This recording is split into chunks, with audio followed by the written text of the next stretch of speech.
Hello student, welcome back to my channel master classes. My name is Talib और आप देख रहे हो मास्टर क्लासेस यूट्यूब चैनल।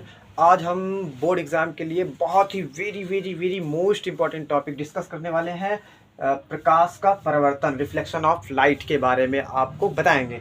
तो चलिए आप देखिए यहाँ पे प्रकाश का परावर्तन होता क्या है। अगर हमारे चैनल पर अगर आप नए हो तो जल्दी से चैनल को सब्सक्राइब करके बेल आइकन दबा लीजिए, क्योंकि इस तरह से नई वीडियोस मैं हमेशा लाते रहता हूँ और इस तरह से बोर्ड एग्ज़ाम की तैयारी आपकी पूरी कराता रहता हूँ। Thank you. ठीक है, स्टार्ट करते हैं। प्रकाश का परावर्तन, रिफ्लेक्शन ऑफ लाइट क्या होता है? जब प्रकाश किरणें, मैंने इसके ऊपर पूरा नोट कर दिया है, जिससे आप चाहें तो अपनी कॉपी में नोट्स भी बना सकते हैं। ठीक है, इस पर आप बढ़िया से स्क्रीनशॉट ले लीजिएगा। अभी मैं हट जाऊंगा, पहले समझ लेते हैं। जब प्रकाश किरणें किसी वस्तु या सतह पर पड़ती हैं, जब प्रकाश किरणें किसी वस्तु या सतह पर पड़ती हैं, तब वह सतह से टकराकर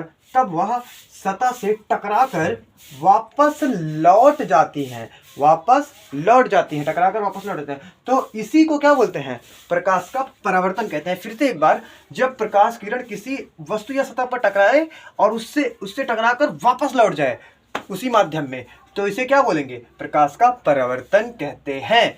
अब पेपर में आता है कि प्रकाश का परावर्तन लिखिए और इसके नियमों के बारे में संक्षिप्त वर्णन कीजिए, आता है ऐसा। तो क्या होगा, आप इसको इतना लिखेंगे, ये वाला डायग्राम बनाएंगे। देखिए यहाँ पे मैंने दर्शाया हुआ है, एक प्रकाश की किरण है जो इस सतह से टकराकर वापस उसी माध्यम में टकराकर वापस लौट जा रही है।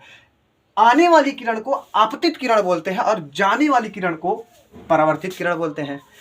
ठीक है, और इस पर एक अभिलंब खींचते हैं हम। इस पर एक ऐसे अभिलंब खींचते हैं जिसको हम अभिलंब कहते हैं। ये एक लंब है जो इस पर परपेंडिकुलर है, इस सतह पर परपेंडिकुलर है, उसी को अभिलंब कहते हैं। अब सुनिए जरा, ये जो किरण आई है वो अभिलंब से जितना कोण बनाए उसको बोलते हैं आपतन कोण। इसको आई से लिखते हैं। हमने आपतन कोण को आई से लिखा है। और परावर्तित किरण, जो किरण जा रही है परावर्तन वाली किरण जो कोण बनाए अभिलंब से, उसे परावर्तन कोण कहते हैं। परावर्तित किरण जो कोण बनाए उसे परावर्तन कोण, आपतित किरण जो कोण बनाए उसे आपतन कोण। यानी कि आपतित किरण द्वारा अभिलंब से बना कोण आपतन कोण, परावर्तित किरण द्वारा अभिलंब से बना कोण परावर्तन कोण कहलाता है। चलिए, अब इसके परावर्तन को समझ गए होंगे। जब प्रकाश किसी के सतह से टकराता है और उसी माध्यम में वापस लौट जाता है तो इसे प्रकाश का परावर्तन कहते हैं। इसके दो नियम हैं। चलिए, दोनों नियमों को हम डिस्कस कर लेते हैं वन बाय वन। प्रकाश परावर्तन के नियम नंबर 1, जो ये आपतन कोण है, अभी मैंने बताया जो अभिलंब से ये जो आपतित किरण जो कोण बना रही है इतना, उसे आई बोलेंगे। जो ये आपतन कोण है वो परावर्तन कोण, आपतन कोण को आई से लिखते हैं, परावर्तन कोण को आर से लिखते हैं। तो आपतन कोण आई तथा परावर्तन कोण आर दोनों क्या होते हैं? बराबर होते हैं। ये पहला नियम है प्रकाश का। ठीक है, एक। चलिए दूसरे नियम पे चलते हैं। दूसरा नियम क्या है? आपतित किरण, ये जो आपतित किरण आई है, ठीक है, आपतित किरण, परावर्तित किरण जो जा रही है, परावर्तित किरण, आपतित किरण, परावर्तित किरण तथा अभिलंब तीनों क्या होते हैं?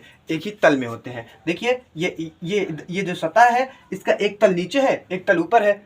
तो तीनों क्या है? एक ही ऊपर वाली तल में है, यानी कि एक ही तल में है, एक ही तल में तीनों है। तो वही यहाँ पे लिख देना है। दोनों जिसको यह डायग्राम दिमाग में याद है वो इस डायग्राम को देखकर दोनों नियम लिख सकता है। और बाकी आपको प्रकाश का परावर्तन याद ही होना चाहिए। मैंने लिखवा दिया, छोटा सा तो है। आप जब कोई प्रकाश की किरण किसी सतह से टकराती है और उसी माध्यम में लौट जाती है, जिसे प्रकाश का परावर्तन कहते हैं।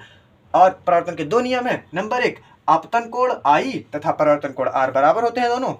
और नंबर 2, दूसरा नियम क्या है? आपतित किरण, परावर्तित किरण तथा अभिलंब तीनों एक ही तल में होते हैं। That's it. तो इस तरह से ये प्रकाश का परावर्तन नाम का टॉपिक, छोटा सा टॉपिक था लेकिन बहुत इंपॉर्टेंट था एग्जाम की दृष्टि से। तो आप इसका स्क्रीनशॉट लें, नोट्स बना लें। Thanks for watching. चैनल को सब्सक्राइब करके बेल आइकन दबा दीजिए, जिससे हमारी वीडियो अब तक मिलती रहे सबसे पहले। और अगर वीडियो पसंद है तो लाइक ज़रूर कर देना। Thank you. ओके।